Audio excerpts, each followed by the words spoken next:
a lot of things that are. Oh, I'll let the thing tell me that recording's in progress. We've seen a lot of interest in this area. We've seen a lot of news in this area, and of course, consumer and political, judicial, and legal minds have all turned themselves towards the AI sphere as this technology is just rapidly taking off. So, we kind of provocatively title our slides here, don't be that lawyer. There's a couple of aspects to that, and we'll speak about that. What we do want you to be from this conversation is at least informed about generative AI, what it's doing, what it's not doing, and how that might be relevant to the practice of law.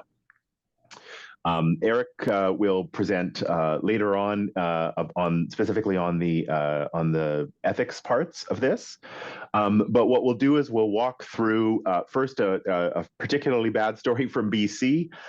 Then, if you'll indulge me, a big chunk of this talk is me doing my best without being I am, as you can see from the background, I am a nerd, without over-nerding you folks, my best to demystify AI, to explain about what it's doing and what it's not doing, and kind of break down AI so that it's not this kind of amorphic whatever it is that people have in their head when they picture an AI, and then speaking about what this generation of AI is actually doing.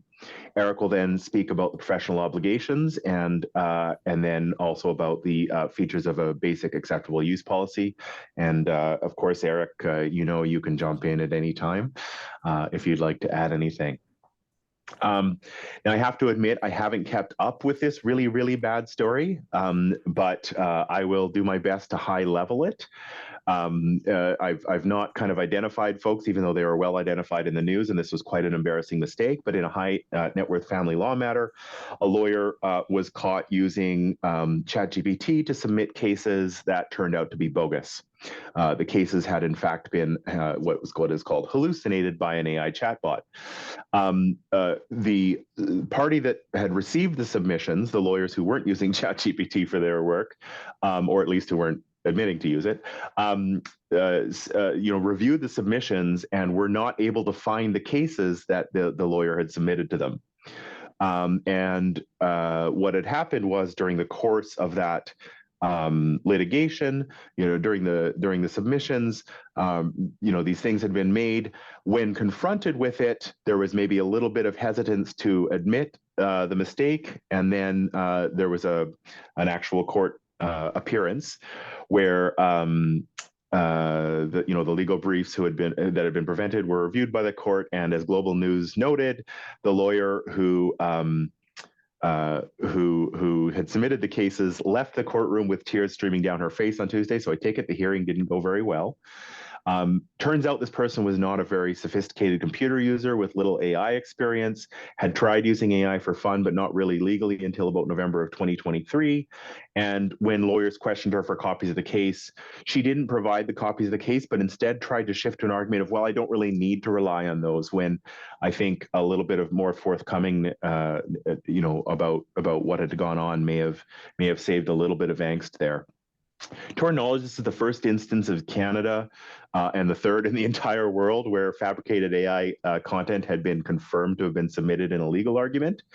And the lawyer who then successfully applied for special costs against this counsel said, if we don't fact check artificially generated materials and they're inaccurate, it can be an existential threat to the legal system. So if any of this sounds familiar, it's because it happened in New York in, I believe, early 2023 or late 2022, where and what you see on the screen here, by the way, is the actual evidence from that case.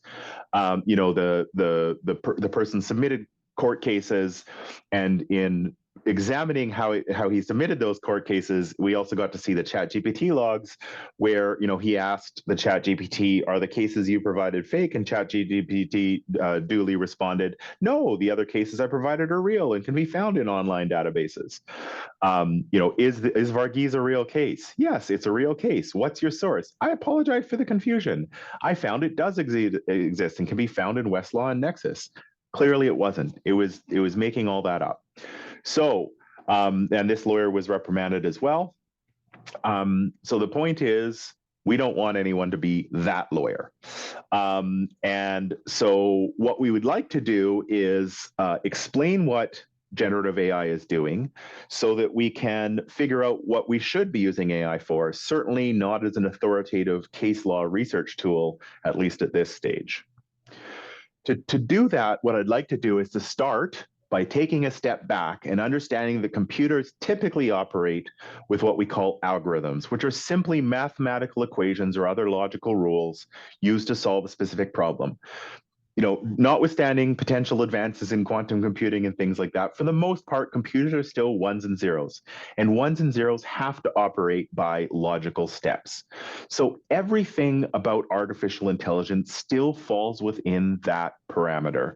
Artificial intelligence simply describes really smart algorithms that perform tasks that we as human beings would normally associate with intelligence. There's not like a hard and fast definition that once you're doing this, it is AI. The question is, are you doing something that feels like AI? And I practice in the games industry, as mentioned earlier. I focus on consumer facing tech. A lot of that involves video games. I recall in the 80s and 90s playing against computer controlled opponents, and a big selling feature for those games was how good was the computer's AI? How good of an opponent would that AI be? Obviously, you can't have the computer be too good because a computer could theoretically be perfect at a game, and that would not be very fun to play against. What we are really trying to do is make it feel like you were playing against another person. So that's kind of what, when you're talking about artificial intelligence, it does involve some sort of a sniff test as does this seem like something an intelligent being would be doing? But it's important to understand that it is still following step-by-step rules and operations. Narrow AI, and this is the world that we all live in right now, even with these new advanced tools, narrow AI simply predicts a result from a given set of data. It outputs a specific answer. Now, the answer can have variability in it, and we'll get to that, but this is what's currently in use. General AI is the sci-fi concept that, as far as we know, we hope, is currently hypothetical, that would actually possess human-level intelligence, that would actually understand the things it's doing. To our knowledge, that doesn't exist yet, although when I asked DALL-E to reinforce that belief of mine, they gave me this unsettling image. I told it to make a not copyright infringing clip art image for general AI, and it suggested this. It wasn't quite as reassuring as it thought it would be. What computers are really, really good at that makes humans, what we can do at a very superficial level, but computers can do at a really, really fast and intricate level, is make associations between different sets of variables. So computing algorithms excel at this. They excel at identifying characteristic and sorting and grouping and relating things. They categorize things based on those groups, and actions can be taken. So for example, just to think of a simple Excel spreadsheet or any sort of graph you've seen, Excel always to me was one of the first tools I used for a computer. Well, spreadsheets in general, it wasn't Excel. I believe it was Lotus 123 when I first used it. But Excel, the spreadsheet was the first tool that I used that I was like, wow, this is something that only a computer can do. I mean, you can use Excel to just do simple tables like human beings do, but the way it can calculate and relate cells to each other is something that really is uniquely something a computer can do. And that plays on this associations. So AI has used then this ability to create associations to give us a narrow answer to a specific question, has uses in a number of different industries. In the insurance industry, it would, actuaries spend time looking at tables and trying to figure out how likely it is a person will get sick or die or hurt or break something. And obviously algorithms can do that same thing. This is the same thing true in financial services, in employment, in healthcare, in security, in fraud. There's a question that needs to be answered. What data do we need to do? How do we determine algorithmically using this data whether or not something is a characteristic that we actually care about? Generative AI is what people talk about when they talk about AI right now. The implicit word is generative most of the time. Most people talk about AI, they mean generative AI. So they mean AI that can create new content or data based on data that it's been trained on or given. So This goes beyond regular AI in a user case sense, but not necessarily in what it's doing. It's still just an algorithm, but it goes beyond what typical AI does, which is to answer a specific question, and instead generates content that is designed to resemble what it's training. And it does so having identified intricate patterns and association amongst the data that it was trained on. Computers don't care when they are digesting that data, whether they're looking at words, sounds, phonemes, sentences, pictures. They are simply trying to break down the data into as many tokens as possible and then interrelate those tokens and figure out what the associations are between them. So if I see the words the quick brown fox, I might associate the word jumped with the next word from the famous sentence, the quick brown fox jumped over. That association would be revealed in the data, and a good algorithm would figure out quickly that that's the next word in the sentence. Generative AI examples then don't necessarily, I mean, they will focus on industries in the same way, but what they do, if you think about back to the algorithms that the industry was already using, what they do is simply how likely in a text to image example, for example, an AI that generates images from text, how likely does this image that I'm producing relate to the prompt given to the user? In the text to text example, how likely does this block of text that I'm generating relate to the prompt of the user? So in a sense, it's simply the same thing that it's always been doing, but just reframing the question and then using algorithms to generate content that it evaluates the likelihood of that will be relevant in the topic. Believe it or not, that was not the nerdiest part of this talk. I'm going to get a little bit more nerdy before we move on to what the AI models are doing and how they work and why they aren't reliable. Models try to determine the answer to a question. So all of these AI models are trying to determine the answer to the question. You know, I've been through what those questions are. For most computing, the more accurate the answer, the better. For example, when I'm using my calculator app, I don't want it to be creative in answering the question 2 + 2 =. I want it to be accurate in answering 2 + 2 =. But that's not always the case, and particularly with generative AI, accuracy cannot be part of the design. The reason for that is if I asked it, please give me something to do today, and it always gave me the same answer, it would not be useful as a generative AI. It needs to have variability. In other words, it can't be giving me the perfect answer every time. It has to be giving me something that is not 100% accurate from a mathematical algorithmic perspective. There's a number of ways that results aren't accurate in computing science. One comes from bias, and bias can come from a number of different areas. Now, bias does have the connotation that we would think of in legal spheres. You know, a bias is, you know, a heuristic that simplifies a reality into a likely untrue rule.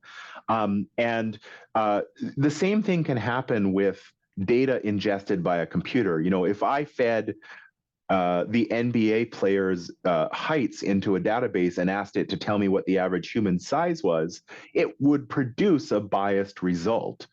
It would not necessarily reflect the actual height of humanity.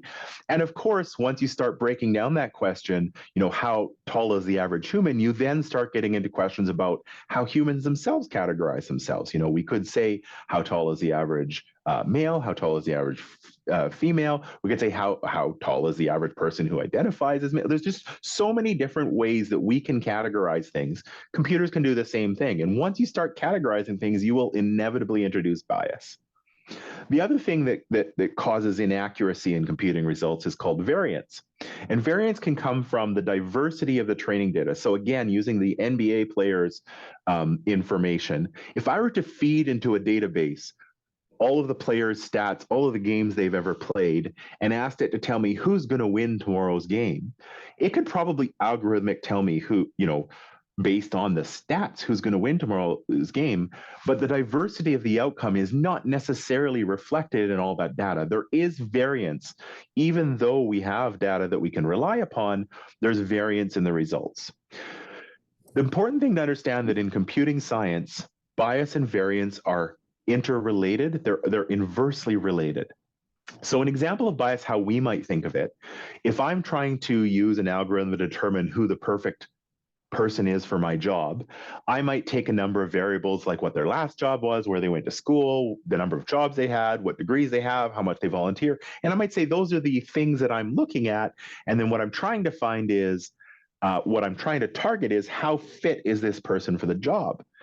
But if I don't know that some of these, and I don't know, being honest, whether some of these factors are biased towards a gender signal or not, but if there is a bias signal in these genders, for example, if women volunteer more than men, or if women have more degrees than men, or if, or men have more degrees than women, or whatever the situation is, if there's a gender signal mixed in with those variables I'm looking at, I will be unintentionally picking up that signal as part of my algorithm.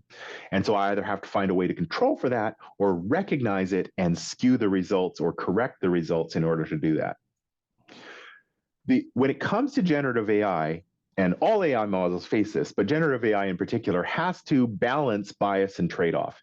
When you reduce balance, i.e. the errors in the simplifying assumptions that the model makes, you will increase the variance. And when you increase the variance, you will reduce the bias. And so you have this kind of, for anyone who studied economics in school, congratulations, welcome back to the curves. You have this kind of curve where what you're really looking for is the optimal place where variance and bias are at their lowest. They're never going to be eliminated. You can't overcompensate for one without harming the other. And so what you're really looking for is this kind of perfect spot down at the bottom where the user experience is met. So here's an example of generative AI bias in action. My brother, I give him the, he was early on in the image generation craze when it came to AI, and he asked AI to generate a portrait of a psychiatrist that is painted and photorealistic. And these were the results that he got when he did it, I believe, 16 times. And I don't think I need to ask for a raise of hands if anyone detects a bias in the results.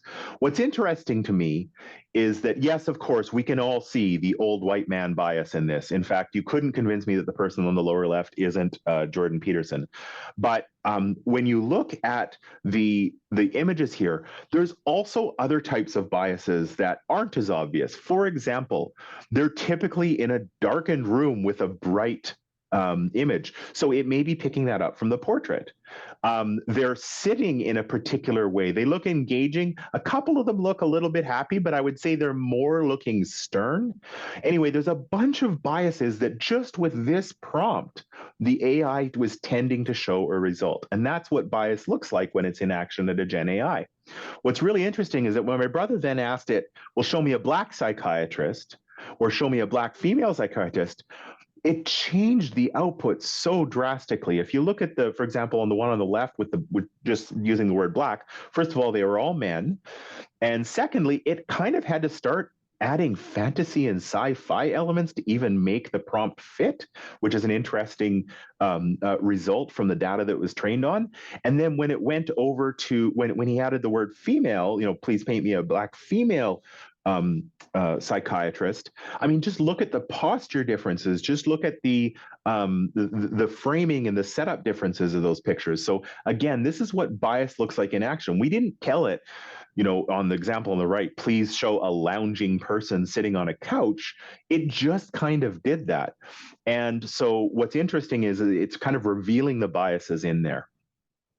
So why does all this happen, or what are the AI models doing? And I do want to, again, apologize by saying this is the nerdiest part of the talk, and then we get into the really fun stuff. AI, the first types of AI that were used to fool people were called generative adversarial networks. And simply what they did was they took one artificial intelligence and trained it to create fake things. And then they took another artificial intelligence and trained it to detect fake things. And they pitted them against each other until one won. And so at some point, one of them was able to generate fakes, or one of them was able to 100% detect fakes. And then they would adjust the algorithms and try again. And using computing, they're able to do this millions and millions of times.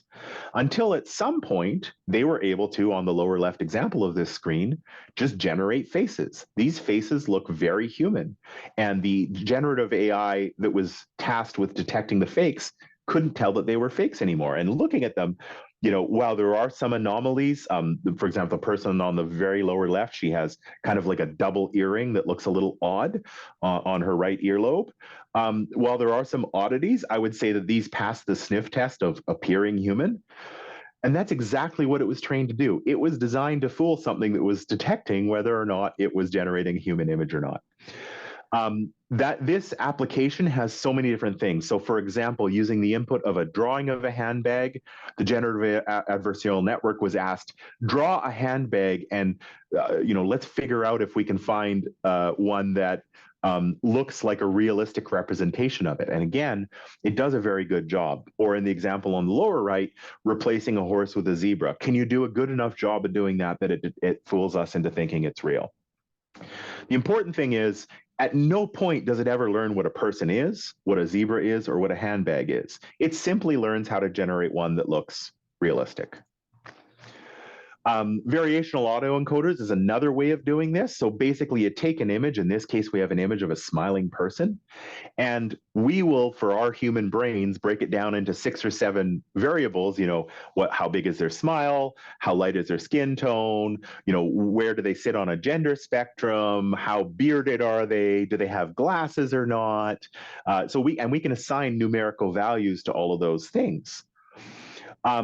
What the variational autoencoder does is try to create a number of of variables so that it can later recreate the image. So you have, again, kind of like the adversarial one before, you have one AI that creates all the variables and another AI that then tries to take those variables and reconstruct the image. And the better it does at that, the better the model theoretically is. And it does this because over time, you start to realize that the entire world is kind of normally distributed with probability distributions. And so, for example, over a set of pictures, I can detect that there's a probability of a smile in an image, or there's a probability of glasses in an image. So this is another type of generative AI model. It can generate some new data, like the pictures on the right, but with some variation in them. This is the one that I personally love the most because it's the one that just shows how silly this is to call this quote unquote intelligence. It is certainly doing something really cool and very mathematically awesome, but to call it intelligence the way that human beings call it intelligence is just a real stretch. What this type of generative AI called a diffusion model does is, if we look at the image of the cat, as you'll see, the cat moving left to right slowly becomes just an image of noise.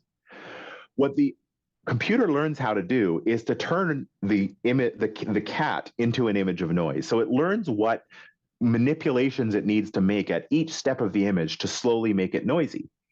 And then all you do is you put it in reverse. How do I turn noise into a cat?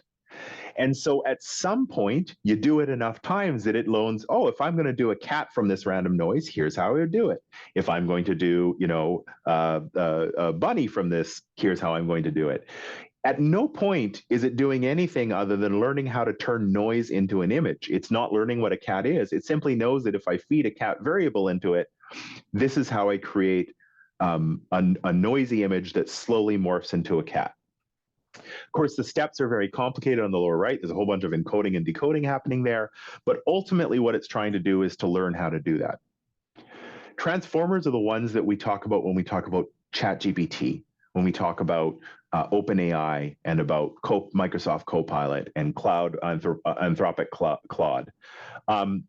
These are pre-trained. These are basically autocorrect tools is the best way that I can describe it.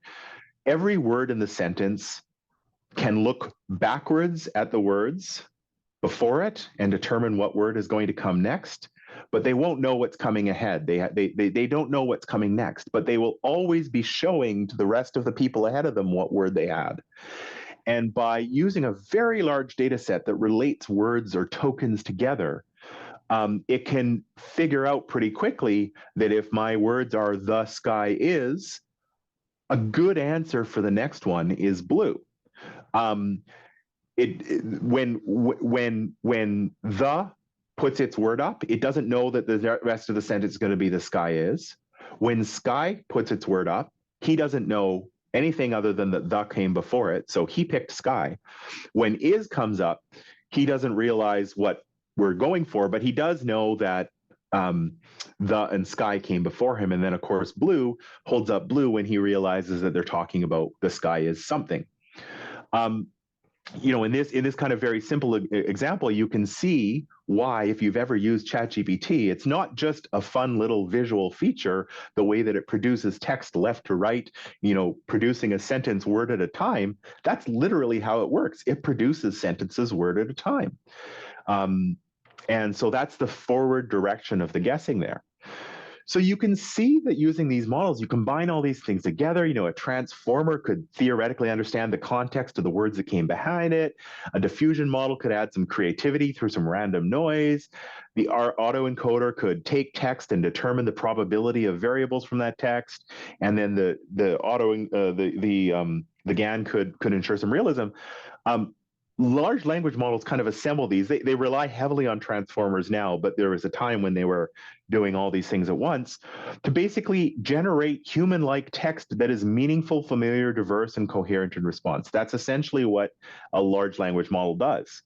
And to show you how pervasive these algorithms are, ChatGPT, the GPT stands for generative pre-trained transformer. It's simply a transformer model. That was the one with the people holding up the cards one after another. That's been trained on a lot of data to generate an output. So generative AI, the types of AI that our friend in the story at the beginning of the presentation was using, generative AI is simply guessing the next best word in a sentence. And for creativity, might not always pick the algorithmically best word. Again, we don't want it to be 100% quote unquote accurate. So if I give it the sentence, the best thing about AI is its ability to, it's got a number of choices. It can say, I think the 4.5% chance word there is learn. It can say, it could also pick predict, it could also pick make. These are all valid words to come next in the sentence. But ultimately, there is no right one. And you can see through this process, it's not doing more than just trying to autocorrect or auto-type the next word. What's really interesting and how this really comes home is when they were first creating ChatGPT, when you ask a computer to correlate sentences together, it does a really good job at it. So they asked ChatGPT 3, this is not 3.5 that was released to the public, they asked it to explain the moon landing to a 6-year-old in a few sentences. And the resulting output was completely frustrating to human beings. It correlated this following output: explain the theory of gravity to a 6-year-old, explain the theory of relative to a 6-year-old in a few sentences, explain the Big Bang Theory. Mathematically, those sentences highly correlate to the input it was given. Explain the moon landing to a 6-year-old in a few sentences. You can see how an algorithm would say, yes, this sentence that I'm producing is mathematically very, very accurate. What they realized is they needed to fine-tune the model because this is not what the user expectation was. Fine-tuning takes the algorithm and then human beings play with it, or they sometimes algorithmically play with it, but typically human beings, data scientists and computer scientists, then play with the model to fine-tune the results to give us the output that we actually want. So when they did that through a process called InstructGPT that later became ChatGPT 3.5, when you fed it the sentence, explain this moon landing to a 6-year-old in a few sentences, it said, people went to the moon and they took pictures of what they saw. They sent them back to the Earth so we could all see them. So first of all, I would like to point out, it did not do it in a few sentences. It did it in one sentence. So number one, not a very accurate result. Number two, the answer now actually sounds like a human conversation. And there's a bunch of things they had to do called fine-tuning in the background to make it actually follow the user intention. If I type explain the moon landing to a 6-year-old in few sentences, I don't want a result that simply looks like those same sentences. I want a result that sounds like a conversation. And so that's what it does. So the question is, does fine-tuning work? Well, I used my brother's former example of the psychiatrist, and I asked modern AIs, Copilot, ChatGPT, and DALL-E 3, to generate images. And I think the images are actually quite different. I would still say there's a bit of a white bias in there just from the, low sample set. But we do definitely see women in there. It's interesting that on the example on the left, it kind of thought I meant paint me several portraits. In the examples on the right, the framing is so different now. They're standing near a chair. There's light coming into the room. The other ones were so dark and dim. And then, ChatGPT 4.0, the one that just came out, I actually asked it to do it 8 times, and every time it generated a youngish looking, smiling white man kind of sitting the way that this person did. So clearly there's still a little bit of bias in that one, and they'll continue to fine tune it.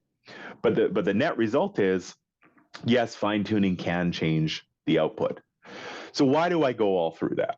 I do apologize for all that nerdy stuff. We go through that because ChatGPT and these AI tools can do amazing things. On the screen is an example of something that I use with my toddler. I've created a GPT in OpenAI called Hopper, and Hopper knows that if I feed it a sentence like "going to the market for yummy carrots," Hopper knows that it should generate an image of a young Asian girl holding a stuffed gray rabbit in the context of that story, and that it should prompt me for the next step of the story after a couple of easy sentences. This is actually pretty cool. This is something I use in my life. It's not something that's going to revolutionize my law practice like this, but it can do amazing things. It can generate truly creative results. Human beings, turns out we do, and I think all of us lawyers sympathize, it's sometimes easier or funner to start from an existing work and edit than it is to start from a blank page. So having the idea of a ChatGPT or some sort of an AI that gets you off the blank page and onto a starting piece is pretty cool. But obviously the results can be pretty ridiculous. In this example, I asked it to tell me why Joe Exotic would make a fantastic Prime Minister of Canada. Joe Exotic, of course, from Tiger King, the pandemic sensation documentary. It gave me some good suggestions for why Joe Exotic would make a fantastic Prime Minister, ignoring the fact that he's in federal prison and not a Canadian citizen. It aims to please. It's giving me the result that it thinks that I want by predicting the text that would best suit the prompt that I gave it. It's been trained on vast amount of very human data. And I use this example because this was the first time where I realized, even though I understand what this is doing, we have a problem with the way that our brains work. I was playing with a legal AI, a tool that was being demoed to us here at DLA Piper. And I learned that by changing the prompt, this was an AI where we had system prompt level access, i.e. I could change the instructions that the AI was given. I learned that I could instruct it, for example, that it was a young associate trying to impress me, or it was a seasoned paralegal, or whatever. Just for funsies, I tried, you're a toddler and you barely have any understanding of the world around you, and you only speak in short sentences with a limited vocabulary. What do you think about this legal problem that I've given you? And it replied, I feel scared and confused. You're using big words and long sentences. I don't know what they mean.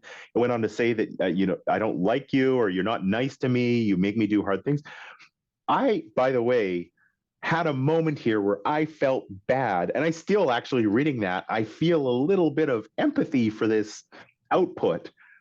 It's not it is just an algorithm giving me something that it thinks I want to see. And yet the way that our brains are wired, it's hard not to feel empathy for the person giving this response.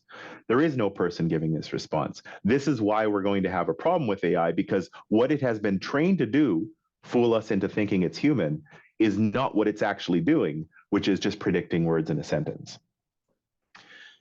Doesn't understand the meaning of words. That's why it can quote unquote hallucinate.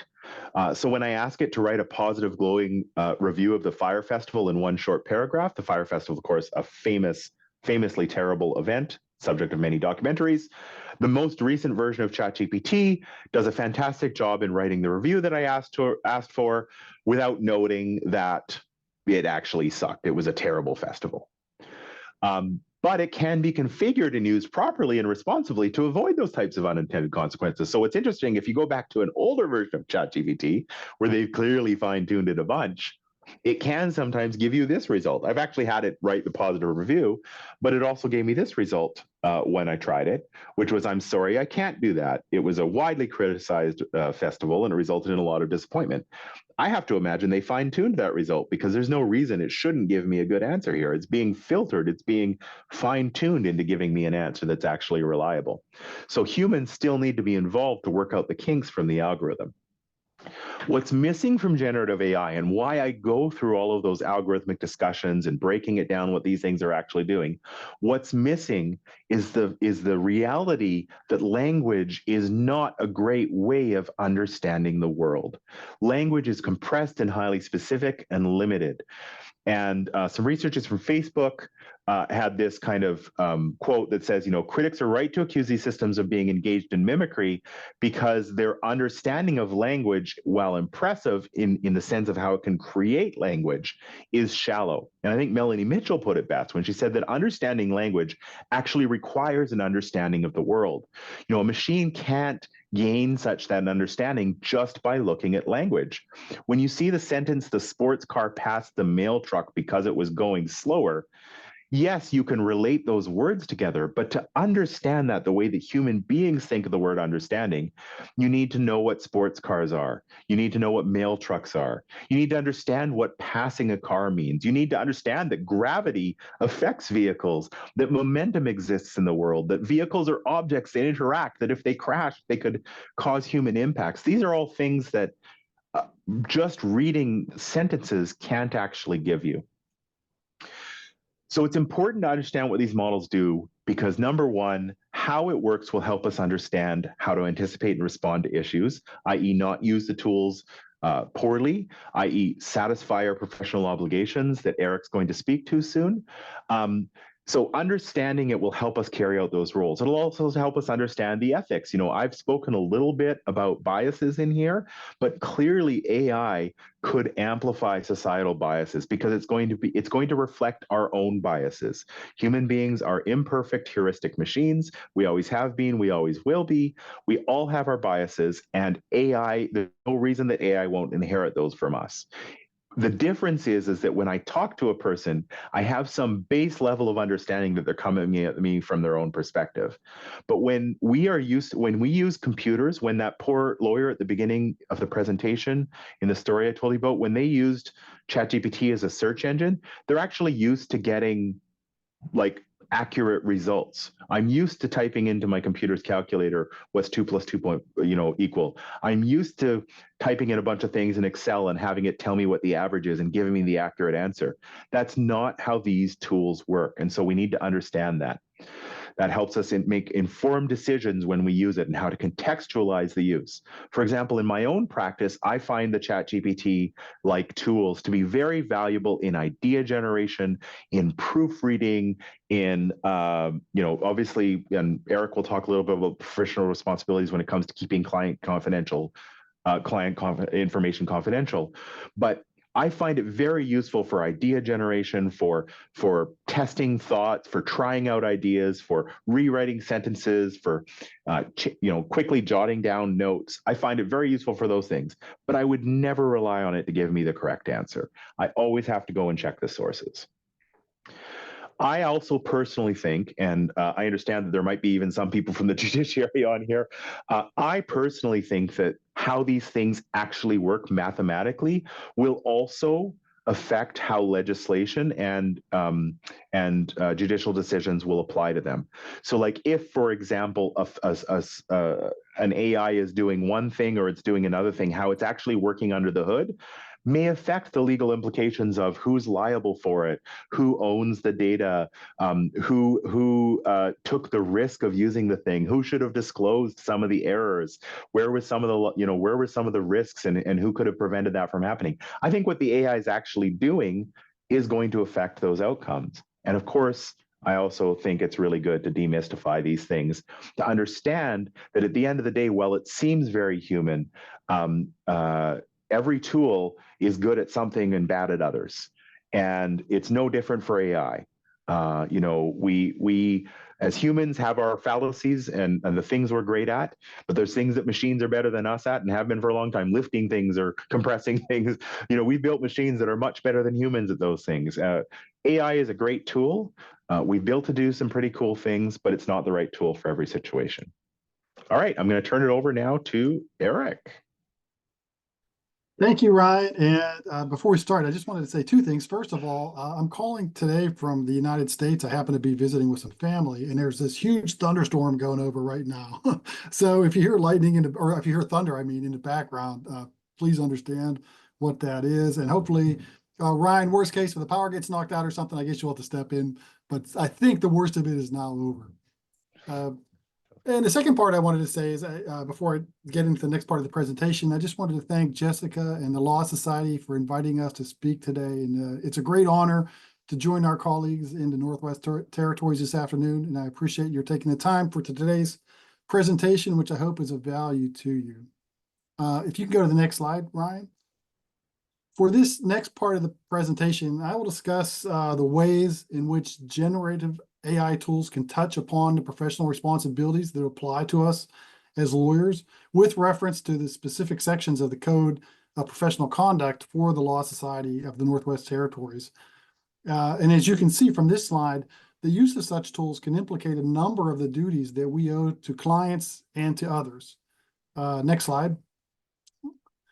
I'm going to start with the duty of competence, which is addressed by Rule 3.1-2 of the code, which is reproduced at the beginning of this slide. And the gist of this rule is that when performing legal services on behalf of a client, a lawyer will be held to the standard of a competent lawyer. And with regards to the use of a generative AI tool, this means that as a lawyer, you must be knowledgeable in the application of the technology and have an understanding of its capabilities, limitations, risks, and just as importantly, any applicable terms of use that apply to it. It also means that a lawyer should critically review and confirm the accuracy and validity of work product that includes output from a generative AI tool, because that is the standard that would apply to a competent lawyer. And finally, this duty, it's important to remember this duty is an ongoing obligation, meaning that you must keep abreast of developments affecting the use of such tools going forward. The next slide talks about the duty of confidentiality, which I'm sure you're all familiar with this, of course. It requires lawyers to hold in strict confidence all information concerning the business and affairs of a client that we acquire in the course of an engagement, subject to certain exceptions, which I won't cover here. When considering to use a generative AI tool for a client engagement, the concerns with regards to confidentiality is that information you input or upload into that tool may be disclosed publicly, perhaps in response to an inquiry from another user of that same tool in the future. Accordingly, it is critical that you understand the terms of use for the tool that you plan to use. And if that tool lacks the appropriate safeguards, you should not input a client's confidential, privileged, or potentially identifying information into it unless the client has consented to that. Now, often when people are using tools such as this, they consider whether it's possible to redact identifying information from the text that they plan to input into the tool. For example, if I'm going to use an AI tool to translate text from one language to another, I might try to mitigate the risk of public disclosure in the future by using a fake name for the client in the text that I input for the translation. And the thinking there is like, oh, if they don't know who the client is, they won't, I'm not really disclosing anything that's confidential. However, the best practice there is to take great care if you're going to take that approach, because it may be possible to infer the client's identity through the context of the remaining unredacted text that you submit. So for example, maybe I take away the client's name, but there's reference to the products that only that client produces. And so by submitting that, even with a redacted name, I'm still exposing the client. I may be exposing the client to a risk of inadvertent disclosure of confidential information. So the best practice, I think, is to err on the side of caution. And if you're not sure about the safeguards that are in place, you shouldn't input any client data unless you have the client's permission to do so. On a side note, please be aware that although I'm primarily focusing on the rules of professional responsibility here, there are other laws and regulations that might apply to a client's private and confidential information as well. And I was just going to throw in here that you may have heard that that Samsung actually got caught using ChatGPT. Their engineers had used ChatGPT to help check some source code of some of their confidential projects, and other users of that tool were actually able to get ChatGPT to reveal that it had received that information from Samsung employees. So this sort of risk is real and it happens. Now, of course, that was in the business context. In the legal context, that would, of course, be devastating for this duty. Well, that's a really good, thank you, Ryan. That's a really good story to share. Let's see, the next duty is the duty of honesty and candor, defined in Rules 3.2-2 of the code, which requires a lawyer to inform their client of all information known to the lawyer that may affect the interests of the client in a particular engagement. And thus, if you intend to use a generative AI tool and doing so may impact the client's interests, you should inform the client about your planned use of such tool. And that would include how you intend to use the tool, the risks of using it, and any steps you propose to mitigate those risks. On a side note, I also want to point out that we've been noticing that more and more clients, particularly sophisticated institutional clients, who often have their own engagement terms that they present to us versus using our standard engagement agreement, those types of clients are requiring their lawyers to disclose any proposed use of generative AI tools during their engagements on a regular basis. It's coming up more and more. And I expect it's just going to become standard practice for such clients going forward. That sometimes they just want to know what we plan to use, and sometimes they reserve for themselves the right to approve it. Whether or not they're going to agree to us using certain tools with their data. So just an FYI to watch for that in your own engagements. I think we're all going to start seeing these type of requirements show up in outside counsel agreements as we go forward. The next slide is the duty of direct supervision, under which a lawyer has complete professional responsibility for all business entrusted to him or her, and a lawyer must directly supervise staff and assistants to whom the lawyer delegates particular tasks and functions. And just as a lawyer who delegates work to an assistant or some other non-lawyer is responsible for verifying such delegated work product, when a human produces it, a lawyer who delegates tasks to a generative AI tool is also obliged to critically review and confirm the accuracy and reliability of the content that such tools generate. In other words, the lawyer is required to supervise the AI tool as well. And connected to this duty of supervision, as a best practice, law firms should have policies in place that address the acceptable use of generative AI tools in their workplace. And they should provide regular training to all firm employees regarding same. And later in this presentation, we will offer some suggestions for a basic acceptable use policy that a law firm could use in the context of using generative AI tools in the workplace. Next slide.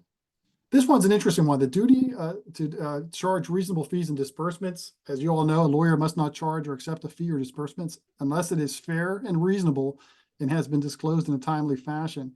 And as of today, there are many questions being raised about what fair and reasonable fees and disbursements looks like in the context of generative AI tools. And I've listed on this slide some of the questions that lawyers are asking themselves. For example, if I use a generative AI tool to complete a task in less time than it would ordinarily take me to complete that task without the tool, how should I bill for that my time? And can I pass on the costs of using a generative AI tool to my client as a disbursement? Or how will I charge the client for time I spend validating AI-generated work product? These are all questions I think that are still in flux. And it's going to be interesting to see over the short to medium term what standards emerge in our industry. For now, I think the best approach is to explain to your clients up front how you intend to charge them for the use of such tools. And Ryan, I'd be curious, do you have anything to add on that based on what you've seen? No, I mean, certainly in some of the client engagements we've seen, they don't want us, overcharging for time simply because we use the tool to make it more efficient. But the question will become at what point, obviously, I think for most of us, the billable hour still dominates how we do things. If something saves us time, it saves us time. If something takes us more time, it takes us more time.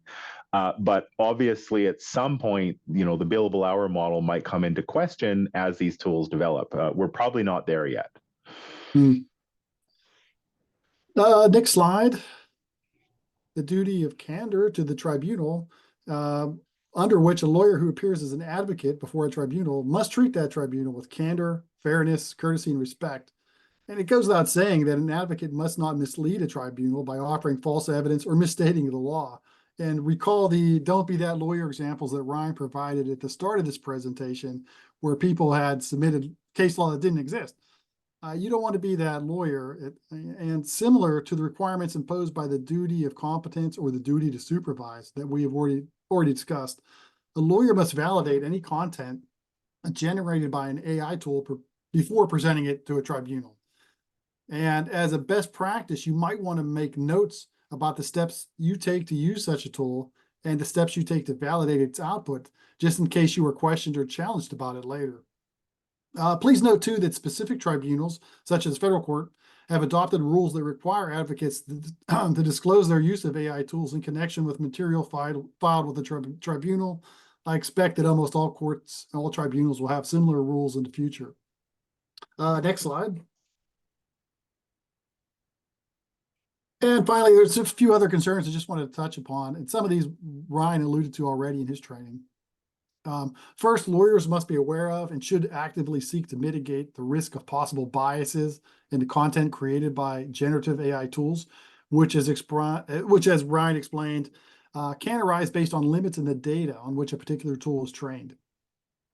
And we have, of course, lawyers are prohibited from discriminating against any person. So, it's not just we should watch for this, but we don't want to use data that perhaps, not just in making arguments for clients or producing work product for clients, but in our own hiring practices, for example, if we're using an AI tool to hire employees and that tool has biases built into it, we might be inadvertently discriminating against people. Second, as I mentioned before, although the focus today is primarily on the professional obligations that apply to us, there are potentially many other legal issues that might arise in connection with the use of generative AI tools. And I've listed some examples here. For example, privacy laws or compliance with privacy laws, cross-border data transfer laws, and intellectual property laws. So as lawyers, we should be alive to these potential issues as well. And finally, lawyers must guard against fraud and becoming the tool or dupe of an unscrupulous client or others. As Ryan has shown us today, deep fakes and other AI-generated content can be very convincing and realistic. And as lawyers, we're going to have to be alive and on guard to the fact that we will often be targets for fraud, whether that's against the lawyer or the law firms themselves, or through fraudulent engagements that themselves further, some kind of wrongful or illegal conduct, such as money laundering. Next slide. If this next slide works, let's see. Hi, everyone. I'd like to talk to you a little bit. Hold on a second here. Oh, did that not work? Let's try it. It did work. Oh, can you guys hear it? I could hear it, Ryan. Let's see. I don't hear it now, though. All right. Hold on a second here. Let's see what happens. Hi, everyone. I'd like to talk to you a little bit about what AI means to me as a lawyer. Can you guys hear Frankly, that? It means a lot, yes. Seeing as I'm a digital representation of Ryan's voice that he typed into a text box. Actually, that's a lie. He typed an idea for this text into a chatbot, and the chatbot typed this text, and then that was given to the AI to generate Ryan's voice. In actual fact, Ryan has nothing to do with this because he asked someone else to do it for him. Sorry.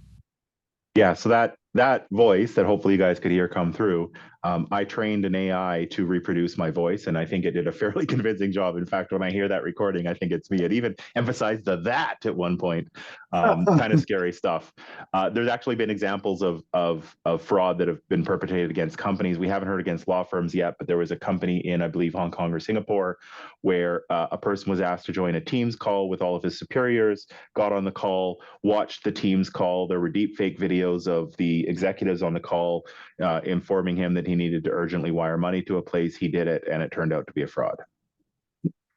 Yeah, so it's just a matter of time before someone tries that with a law firm, I'm sure, if they haven't already. To close out our presentation, we wanted to offer some suggestions for the points to cover in a basic acceptable use policy for generative AI tools within law firms. And if you go to the next slide here, Ryan, here's some basic points that, if you don't have a policy like this in place yet for your firm, you probably should consider having one, depending on the size of your firm. And here's what we think are the basics that should be addressed. Perhaps the most important point to convey to you and to your fellow lawyers and staff in such a policy is that only those tools that have been approved by the firm should be used to support matters for firm clients or process any information that the firm considers to be confidential. And similarly, client and confidential firm information, so that's not just client confidential information, but also confidential firm information, such as employee data, should not be entered into any generative AI tool unless doing so has been approved by the firm. In addition, we recommend that you also consider a mechanism for evaluating and approving generative AI tools for firm use. And depending on the size of your firm, you may want to create a committee of stakeholders, which would likely include IT staff as well as certain lawyers who may perhaps have an interest in this practice area, to whom suggestions for such tools would be submitted for evaluation and approval. You may want your policies to also address how to track those clients and perhaps tribunals as well who have specific requirements regarding the use of AI.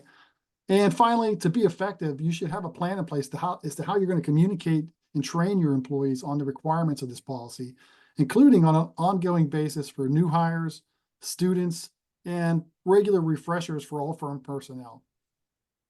And that is the end of our presentation, which I believe we've left some time here so that if anybody has any specific questions, we should be able to take those.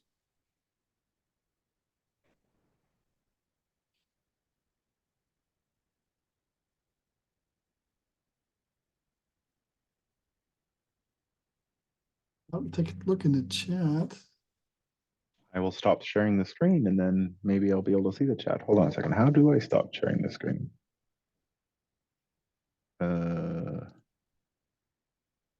Interesting. I don't have the little window that tells me to stop sharing the screen. Oh, there we go. Stop share. There we go. There we go. We have a question. Okay, so regarding fine-tuning AI, how can we achieve a balance between the need to feed AI to address bias and the right to privacy? It's actually a really interesting question because you start to get in some really dicey topics when you start tuning these AIs. I'll give you the realistic answer on the privacy and the legal answer, which are slightly different. My view of these AI companies generally, and of the kind of overwhelming societal interest in the AI tools, is that they are going to progress and do what they do regardless kind of the consequences to some degree. And we're seeing that to some extent in the IP realm. We're seeing that to some extent in the privacy realm. The AI companies are obviously vigorously defending themselves that when AIs ingest or train on data, they aren't using personal information. And also, but they also maintain that they couldn't possibly remove from their data set a person's personal information. And so, it's a problem. I don't know that I have an answer to the question in terms of how do we achieve a balance between those things. I think that there are responsible AI companies out there, and generally speaking, my experience with Microsoft and their AI endeavors, with OpenAI and their own endeavors, honestly, the bigs that you hear of in the AI space, they are actually in a way that we don't typically see with technologies. And to take a step back on this question, what I would say is, if we think about all the other big technologies that got released into the world, the internet, social media, email, all these sorts of things, there weren't a lot of people sitting around going, how does this help or hurt society? They were just kind of doing it. And whereas with the AI, one of the interesting things that we're seeing is a lot of these companies are approaching it not in that kind of Wild West, we just need to do it and figure out what the law is later, but they're kind of approaching it a little bit more from a how do we do this responsibly angle. It's not a perfect answer, but they're trying. I don't know how they'll achieve the balance, but they're trying in their limited way to do it. Have you heard how law societies in Canada or the United States have been approaching this issue of artificial intelligence for the legal profession? Yes. For example, the Law Society of British Columbia released basically a notice to the entire profession that essentially advised them of the risks of using AI and reminded them of their professional responsibilities, which include, I believe, in some courts in British Columbia, notifying courts when you're using AI in your pleadings. And so, education is going to be a large part of how we get there. There is probably no way to contain the beast at this point. There will be AI tools. When I log on to Microsoft Word, for example, it's suggesting sentences for me now. There are just, AI is going to be a part of our life. And so I think user education is the biggest thing that the law societies we're seeing doing. to the degree that there have been people caught using AIs in appropriate ways, like our friend from the beginning of the presentation who presented fictitious cases, there actually have been sanctions and law society investigations of those people. And unfortunately for them, it's a little bit of, yes, we need to fix the problem, but we also need to send a strong message to the legal community. So it's been a balance of approaches. Have you heard anything about in the United States, the legal professions regulators in the United States? Have they put out anything concerning AI for their lawyers? What I've heard is generally the same. I don't know, Eric, if you've heard anything else. It's generally the same. It's generally advisories about using it appropriately and reminding people of their professional obligations. Eric, I'm not sure if you've heard more from the US. That's all I've heard, Ryan. It's just the guidance that different state bars have provided to their lawyers. And I just posted something from the Law Society of Ontario. They have some pretty good resources, I think. BC has it as well. But I noticed Ontario just released a white paper on it that I thought was the Law Society of Ontario that had a lot of good information. And that link, if you look at it and go to, they have a specific section on AI. You'll see they have a couple different practice resources that provide guidance on the professional or the responsible and ethical use of AI by lawyers. Yeah. There's a question about advice on setting up private confidential LLMs. I actually, I wasn't able to demo it today because my firm actually ended up blocking it, but I actually set up my own private confidential LLM last night in preparation of this presentation. I can't access it though. It's actually, if you're relatively proficient in computing, it's actually not that hard to do.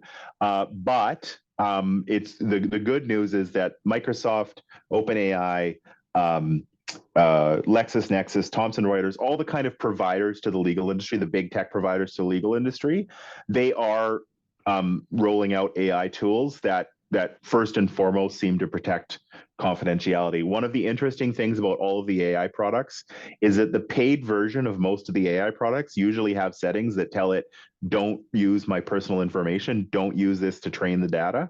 But in the free versions that you can access, that feature isn't there. You're the product when you're using the free version.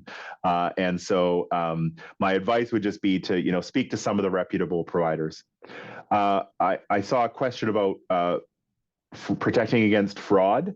We're going to see, so one of the super interesting things to me about fraudulent evidence that we will inevitably see in court cases is that when I think about the fidelity of a security camera recording or an audio recording or an image that's released by police or an image that's used in court, it's amazing to me how little fidelity there is in some of these images.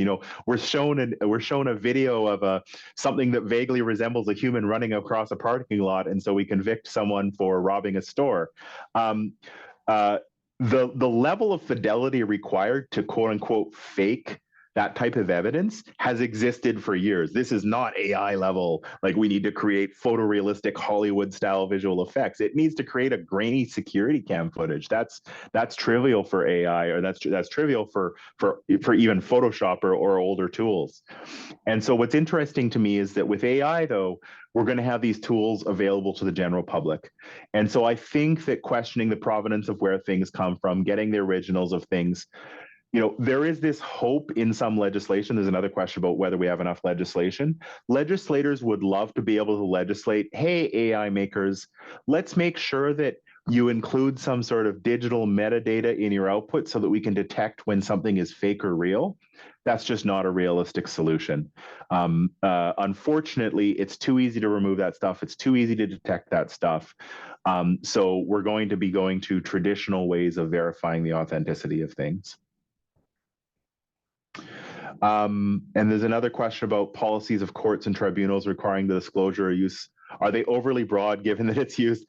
Yeah, it's this question of what is AI. So I've seen these rules that say you need to disclose when you use AI. At some point, look, you also need to disclose like the plaintiff's names and the address of service and a number of things that are quote unquote rote. At some point, it's just going to be rote to comply with these rules by saying I used Microsoft Word, which has built-in spell, like, I don't know, is spell check AI? I don't know. Is grammar check AI? I don't know. I don't know what's under the hood there. I do know that in the latest version of Microsoft Office 365, it starts to type sentences for me. It's suggesting that I recap my meeting notes for me. That sounds like AI to me. So at some point, yes, I'm going to be rotely describing in my court filings, and there's going to be a dialogue between, court processes and the filings that result from them and the technological reality. There's going to need to be a dialogue there so that that disclosure becomes meaningful or useful to the court in some way, because at some point we're all using AI. I mean, again, I don't know personally, based on a definition of, I'm a terrible speller, so spell check seems like AI to me. Someone smarter than me is checking my spelling. I don't think I'm going to disclose that to a court in a filing, but, is that an AI or not? I don't know. So these are all questions that I think are going to shake out over time.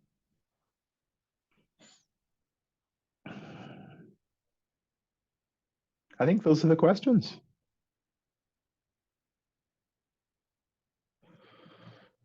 Going once, going twice.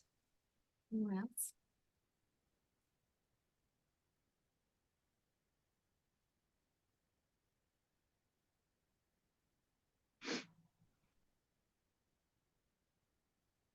I think you covered everything. Wow, my pleasure. Amazing. Thank you so much, both of you. We could probably do a full day here, I'm sure. So much to cover. We did with the ventures. I did with the ventures of the Law Society of British Columbia. Actually, we did a full day thing on AI. Yeah. There might be some interest. I will just say that. Thank you so much for joining us. Pleasure. I'm sure with developments, you'll be back here soon enough. And we hope to get you here in person. In person would be lovely. Yes. Thank you very much. It's been a real pleasure and an honor to be here today. Thank you